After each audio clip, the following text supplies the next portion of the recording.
Hey everyone, it's Casey here. I'm just getting my screen sorted and then we'll get going. Thanks very much for joining. Just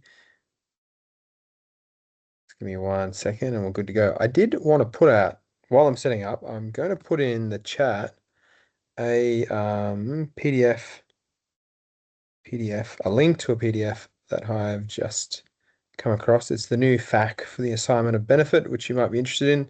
That was updated today, so it's current as today. Okay, let me put that one in the chat. Give me 1 second.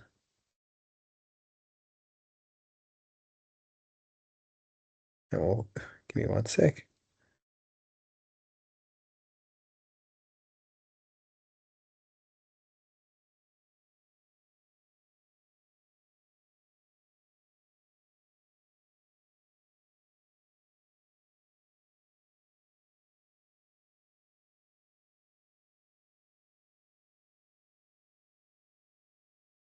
Here we are, here we are.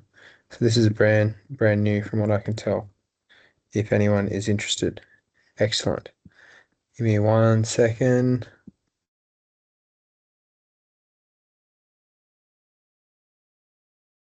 So what we'll do tonight, I think hopefully everyone can see that link. What we'll do tonight is we'll cover the AI Scribe. So AI Scribe tonight. So every month we do, second Wednesday of the month we do the AI Scribe, and last Wednesday of the month we do the clinic portal. So there are two groups of tools that we have. The AI Scribe being the ambient voice technology. You talk to your patient, and you can it summarizes your notes, things like that. I'll talk to you about a few other cool features we have, like our Mymedicare check, and how we're combining that with our other tools. So let me talk you through that. But I also put in the chat that assignment of benefits. So hopefully you can see that and that was of interest, because that will come into play when we talk about Mymedicare. So a few things we'll cover, just for everyone's information. So hopefully it's helpful. All of these things are recorded. They get put up onto our help channel. Just trying to find a good place for this. Into our help channel. Okay, that's not good. That's fine. And YouTube channel as well. So we put all the help things out there. So there's plenty of materials to find and watch. So this is the AI Scribe, just to go over a few of the cool things that we have currently and what's sort of changed and what's new. This is the AI Scribe. This is what pulls out available billing codes based on the context of the conversation and also billing history from best practice if you're using best practice. We've got ZMed, MediRecords integrations, and MD has been super delayed, but it's coming out hopefully in like 2 or 3 months. But we're hoping that will also include Communicare as well. So that's a software that's used a lot at Indigenous health organizations. So MD are working on a API that will allow access to all of those things, which would be really great, but it's just it's been delayed. So the thing to note is, on the right-hand side, in terms of our features, we've got the MBS Planner. So we call this like the co-pilot section on the right-hand side. You can see here it's got all of these codes that have been recommended based on the context of the conversation, which is just me writing in type 2 diabetes, antenatal pregnancy care, which I've terribly misspelled. And it'll bring up available opportunities. If you've got a BP integration, it will also bring up available codes based on previous billing history. So if a patient is due for the 967 review because they've had a care plan, 4 months ago, then it'll show that item number as well. A few key things to note is that we've got, when you hover over an item number, we've got an AI justification as to why you would bill that item number. So in this patient, they have type 2 diabetes. So that is in the context of a chronic condition, correct? So that is something that you could bill a care plan for. We have a compliance criteria. So essentially what this is it looks at your note and then matches up to MBS online and says, have you met the criteria? So it's a pretty, I think it's a pretty good way. I mean, it's not something you're going to use every single note, because we will generate your care plans and we generate them exactly as per this criteria. But the idea is that you can be, confident that an AI is making a note that is up to the standard that, Medicare requires, going over these specific things. So it's removing we call it the black box effect. So AI, sometimes a bit of a black box because it'll make these amazing outputs and we have no idea how it got there. There's no planning or logic that we can see. It's just you put in an input and then an output happens, and like that's awesome. Let me just get out of my notifications. So that's helpful in the context of it gives you an idea of, things you need to do to meet the certain criteria. Now, we also show available item numbers over video and phone health, so that's really helpful. We don't have aged care item numbers in here yet. We're working on a solution that will essentially look at your aged care patients and then map out their compliance in the context of the GP aged care incentive payments, so that you know when something is due, your 731s, your medication reviews, 903s, etc., and it just sort of maps it out over like a year for you to meet the GP aged care JPACI incentive payments. So that's not there yet, but it is a useful feature. The other thing that we've got is a Proto check. So this is a check that will look at if you've previously billed a care plan, so 965, 967, or a mental health care plan. They're the only two numbers that we can check currently. We're hoping in the next month or two when we have our My Health Record integration out, that we'll be able to check every single item number, so all health assessments, the care plans, mental health care plans, everything, and let you know even allied health numbers. So if a patient has a care plan and they've used up two of their visits but not the other three, etc., we can tell you exactly how many are left, which will be really helpful. So currently, this is just, if a patient's care plan, you sort of click and fill in the details and submit. If you've got best practice integration, all of this is pre-filled, so it makes it a bit quicker to check as well. And then we also have our My Medicare integration. So this is a active check that will check My Medicare against your site, so your practice. It is registered to your practice, which is how we check it. So it does involve a little bit of mucking around in Proto. We have a video on how to do it. It takes 5 minutes, so it's not too long, but it'll automatically check all of your waiting rooms, so all, 15, 20, 50 patients. If you've got a lot of patients, it'll check everyone and tell you if they're registered or not. Anyone who's registered, you can be pretty confident that you can bill care plans. If they're not registered, you can register them and then bill care plans. But it does work manually. Again, this is much better with the BP integration because everything is pre-filled and you just literally click the one button for each individual patient, and it will tell you that if they are or aren't registered and which doctor they are registered to in your clinic as well with their provider number. So very handy. I'll show you the waiting room view in a second. So that's our Proto item check. We also have PBS authorities. So this is a really useful feature where you can do your PBS authorities pretty quickly through the scribe, so you don't need to log on to Proto. Well, you log on once a week and it just stays logged on instead of logging on every, 15 minutes. And it remembers a lot of your favorites, so favorite medications and things like that. So you put in your prescriber number. Once you put it in, it will remember that as well. These details from the patient are just pulled straight from BP. But any of the other records, PMSs, if you're using them as well, once we get those out. And then you can select your medication. So we all probably have regular patients that we do regular medications on, and therefore you can star them. So let's say if you want to do, Vyvanse, 50 milligrams, why not? We can click star and it's favorited. So then we can use that as a favorite and it will pull in all the details like immediately. And then you can just go through and answer the questions as normal. And it makes it, and then submit your authority and you'll get your authority code, which you paste into BP. So again, makes it like really quick and easy to use.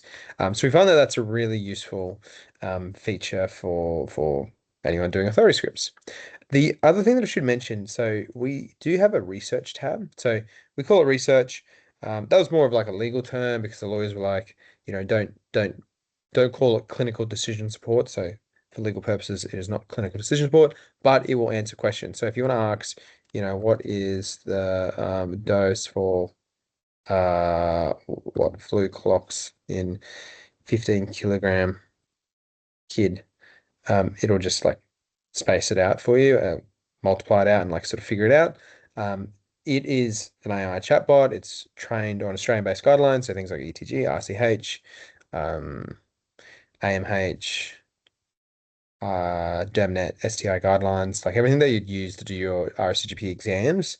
So it's kind of based on if you've ever done exams recently, like GP Academy, which has a lot of good resources and refers to those things. So not GP Academy itself, but the resources that are used to study for RSCGP exams. And we find that that's like really useful, good short form. So you can see all the references here and, sort of click on them and look at them.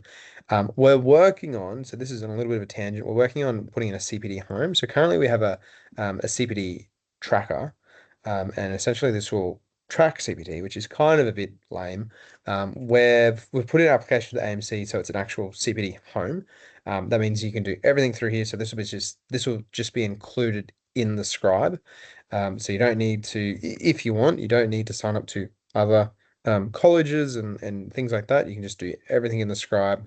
And that will mean that when you ask questions to the research function, it will log that in your CPD home as a bit of learning that you've done. So I find that when I see my patients, I do a lot of CPD that is probably untracked in between patients or when you're sort of like looking up, treatment guidelines and things like that. So it might only be a couple of minutes between patients, but you do that sort of every patient. Maybe you guys don't do it as much as me, so I figure I need to like learn a lot. So I look it up a lot. But I could track all of that, and then at least I can meet my CPD requirements, relatively easily. So I think that's a pretty useful tool. It's not quite there in terms of the automatic tracking, but it will get there. So that is a useful feature. Now, the other thing we have is resources. This is more of a manual thing. So this is something that you can send emails to patients for in the context of like treatment guidelines or patient information sheets. So we have a ton of them in there already. So a ton of things from like Gene Hales, guidelines. This does an AI search, which, I'll grant is not always super accurate.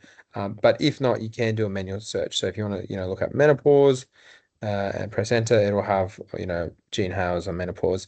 And that is something that you can just email the patient. So you can click here and put in the email here and it'll send it off to their email. So that's a really useful feature. I think makes it, a pretty smooth workflow for doing those things. Otherwise, we do all your care plans, referrals, documentation. One of the key things I think is really helpful is actually this custom document creator. So this is where you can write in literally anything. So, write a letter in support of, NDS application or, public housing. Let's say public housing, like whatever you want to put in here. So we have users that use it for, like calculate a whole heap of like cardiovascular risk. You say calculate cardiovascular risk because you've probably talked about it in the in the history. Your cholesterol is this high and your BP is this high, and it'll calculate for you, etc. So there's a ton of things you can do it. Like it's completely custom, write in whatever you want, and it's an AI. It's pretty smart. It'll figure it out. Otherwise, we've got the referrals. So these referrals can be done based on like generic. So dear cardiologist, or it can also be done based on, where you're located. So if you're looking for, say, a cardiologist and you're based in my hometown, boom, then it brings up all like your local cardiologist. And that might be useful in the context of just finding, who's available, who's around. Let's see, and then you can sort of space it out. These are all the docs around. So if you're doing, say, Brisbane or Sydney, it'll work the same way. Cool, cool. So that is the referral generator, and then care plans. So care plans are, we do a lot of care plans, of course. We do tons of care plans. So care plan generator, we find that you essentially split it into initial care plan and then a review. The way that I look at it is that reviews, they shouldn't take too long. So you have an initial, which is, diabetes.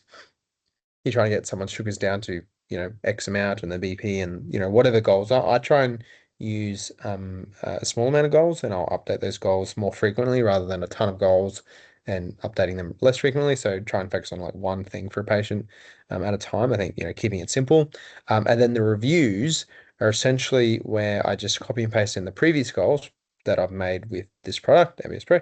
And then what it does is the AI comments on the previous goals and whether they've met that goal or not, and whether we're continuing it. So, for example, a goal might be to get your sugar to 7.0, and you're going to do that by, doing 30 minutes of exercise a day and starting on metformin and seeing the diabetic educator to do carb counting or something like that, right?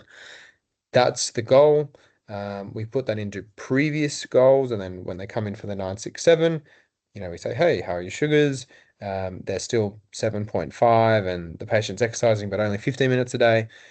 So what we can say is the goal is, maybe partially met. They're doing some of the things, exercise, and the sugars aren't too bad, but they're not quite where we want to get them. and therefore you say, goals are partially met, or maybe the sugars are terrible and you say they're not met, and you sort of need to really drastically change the goals because the patient absolutely is not going to do half an hour of exercise a day. And I find that the AI does a really good job of that. So it makes care plans, sort of really, really quick and easy and simple, so that we can focus on, the patients rather than documentation. The way that it does care plans is that you can um, email them to the patient, of course. So any of your documentation you can email, or alternatively, we do or can create infographics. So what an infographic is essentially, it's like a picture form of the care plan. So let me see if I can show you what it would look like.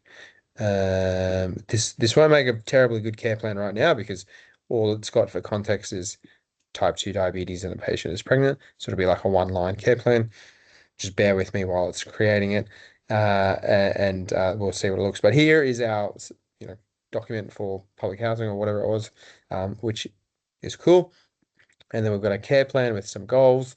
Uh, again, this isn't very good because it hasn't got much information, but what you can do is you can create an infographic, which is kind of like a picture for the patient. So you could email it to them. So it's more patient friendly. And I think it's a useful way to get your patients more involved with their care, and also has review dates and things like that.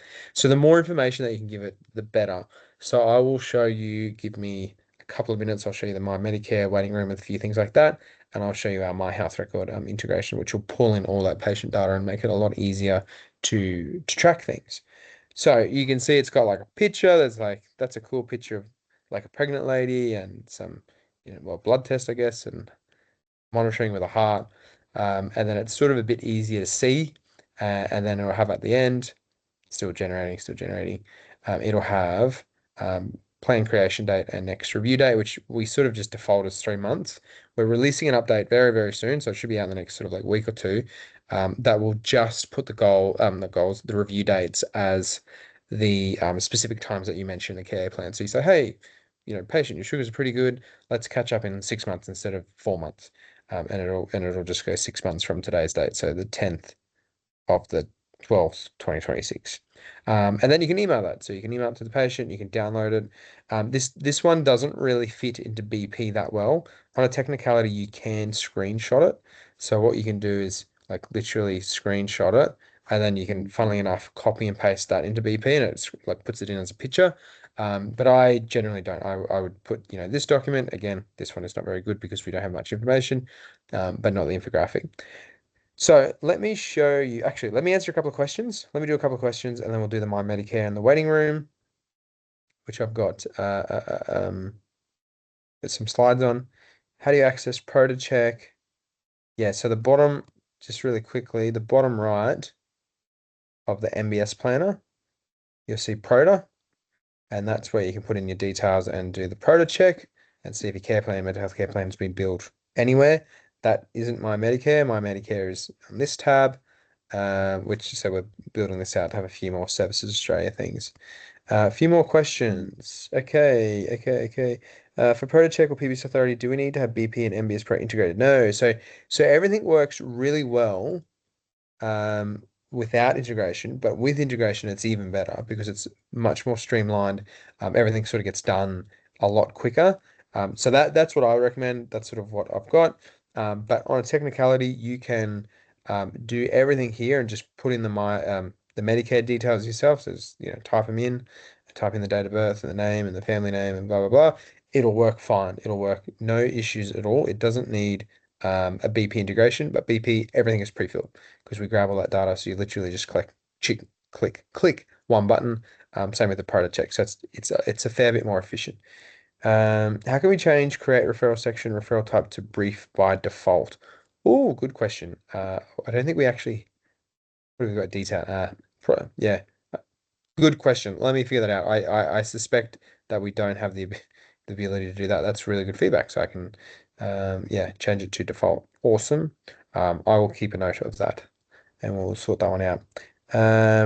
Yes, you can integrate to BP, and it is similar to any other scribe that integrates. Let me show you. I've got some slides on here on how it would look, and how to actually do the Mymedicare check. It's a little bit involved, but it is, once it's set up, significantly quicker. So I can immediately see, yep, these patients are done for Mymedicare. These are not. I'm not going to go over the AI receptionist part. I think this was I did at a previous talk somewhere. So this is what the waiting room function looks like. So when you have the BP integration, you will see all of your patients. So you can see I've got 24 patients for the day. I've got $4,607.55 of billing opportunities. So that's outside of your 23. So that's care plans, health assessments, medication reviews, 699s, blah, blah, blah. There's an estimate of how late I will finish based on the patient's previous appointment time and how long they're booked in for. So you know you have always those patients that always go for 19 minutes and they always book into 15-minute slots, or they go for 40 minutes and 30-minute slots. So you're going to run late, and you've got a few of those patients, you're going to run an hour late. So this is just a estimate based on previous appointment time, but I find that it's actually pretty accurate. So if you see that and you need to be somewhere, you know, you got kids to pick up from school or something like I do, you know that you got to sort of get a wriggle on and get things done. Otherwise, we'll show all your billing opportunities. So when you hover over these tabs, it'll bring up the patients that are eligible for those things. Otherwise, we have cards for every patient. So this blank spot that's here, that's where a patient's name would be. So that's why it's blank. And then it shows me when they're due for things like care plans, medication reviews, etc. This little green tick here, that's the My Medicare check. So you can see this patient on the bottom left.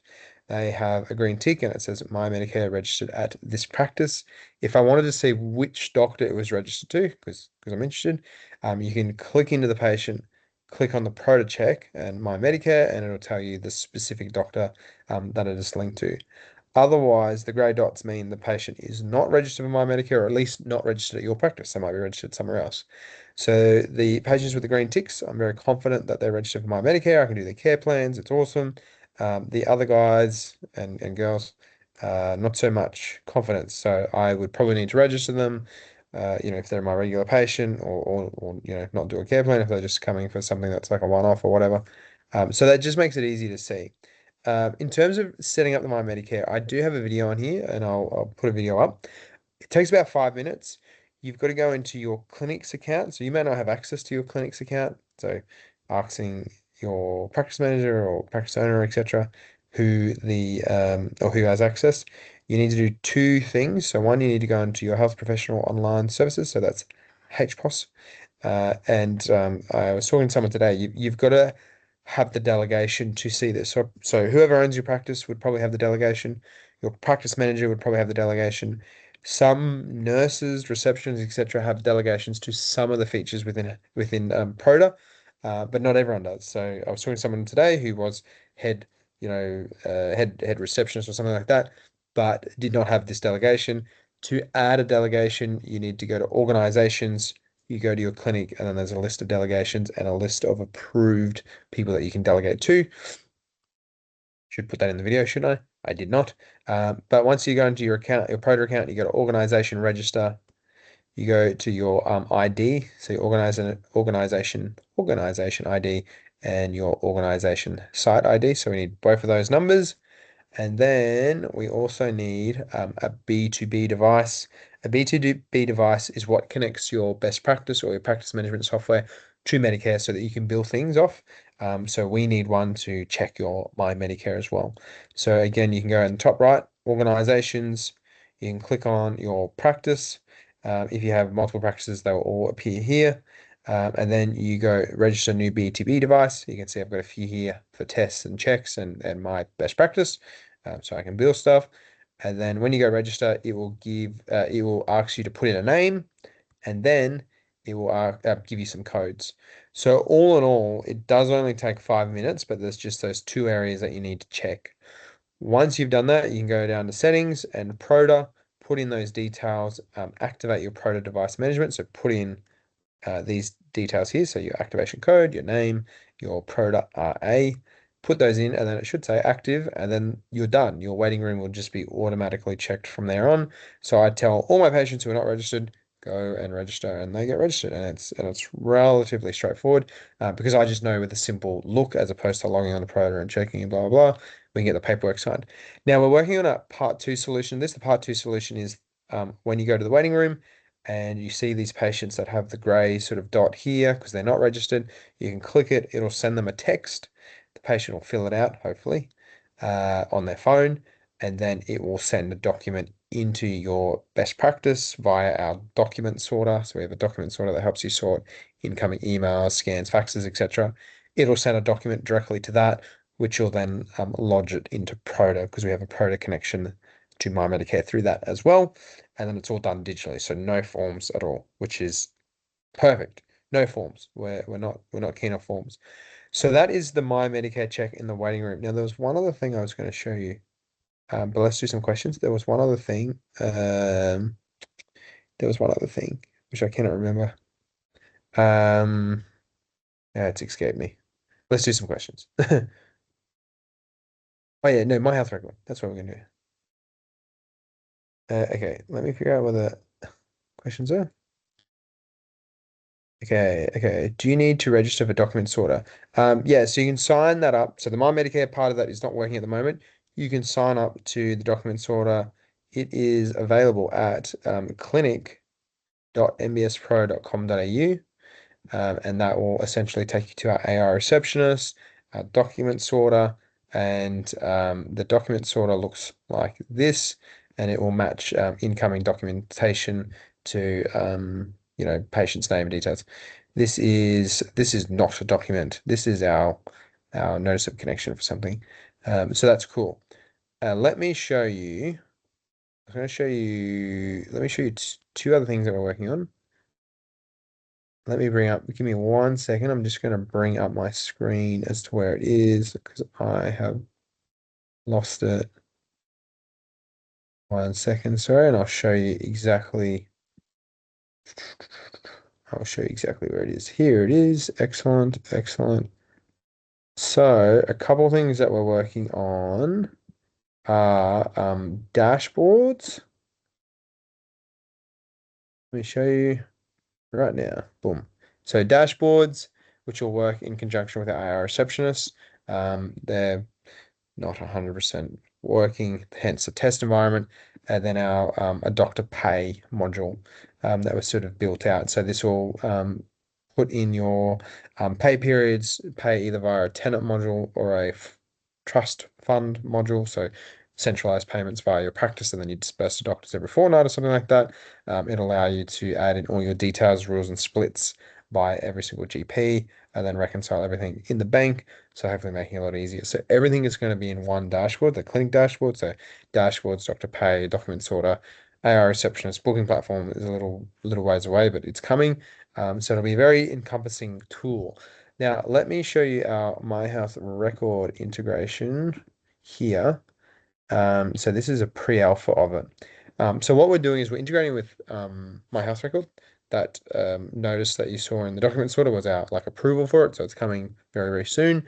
Essentially, what it will do is we'll be able to see all of your clinic data from a patient point of view through My Health record. So you probably heard of sharing by default. So all pathology and imaging, etc., has to go up into My Health record now. So this is what MBSPro kind of look like. I know it's not exactly, but it'll kind of look like. So we'll have we've nominally named it to-do list. So this is a to-do list based on your consult and based on clinical data from My Health record.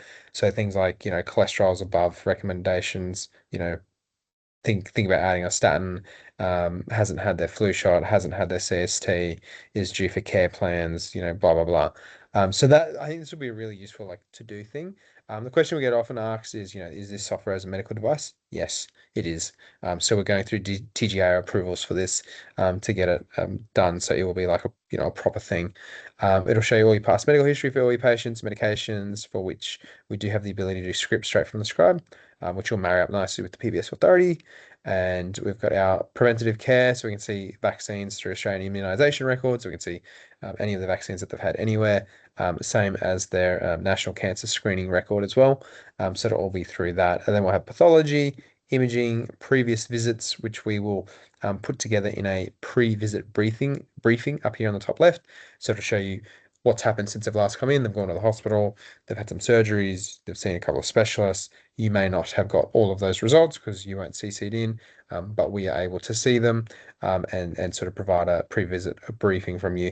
And then we can also look at past visits, event summaries, previous letters from specialist cardiologist, etc.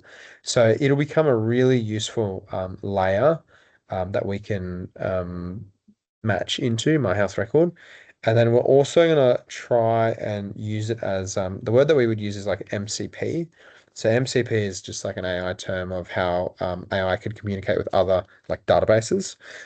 So what that means is that we want to provide contextual information to you as a clinician based on the My Health record. So you could ask into this search chat area, has this patient ever been prescribed um, have they ever been prescribed amoxicillin, or has the patient ever had, I don't know, you know, what was the other one? Have they ever had, how many times have they had opioids in the last couple of years?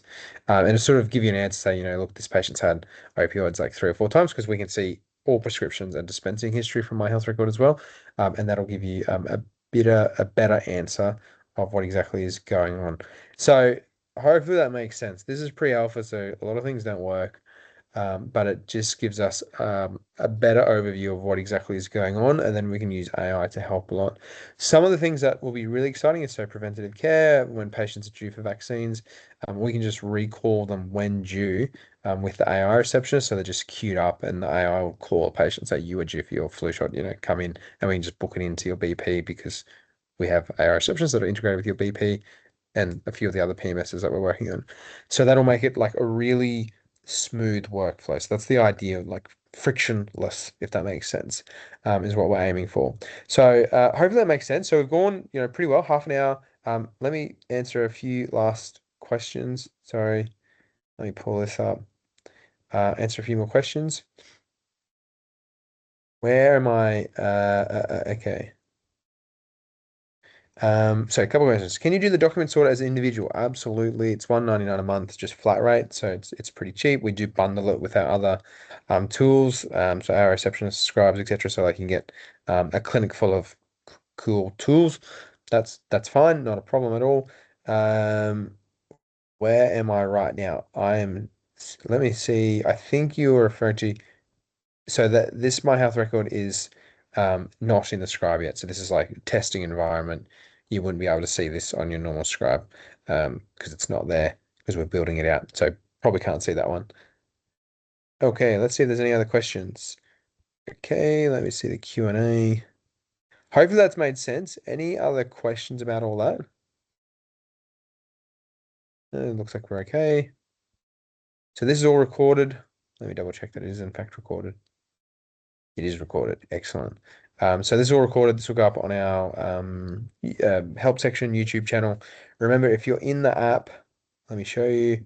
If you're in the app, if you have any issues, you can click down here, help and support, and it will bring up a chat bot that messages me and the team directly. So there's a couple of us that are on there.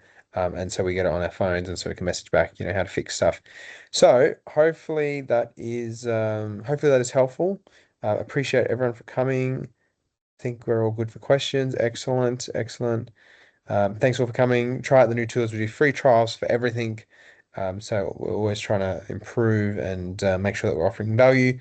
So let us know. Otherwise, we'll leave it there. I'm doing another one in 2 weeks, which will be the clinic portal. We'll talk more about AI receptionist and a few things like that. So thanks everyone for joining. I'll stop sharing now and we'll end the event. Cool. Thanks everyone. Bye now.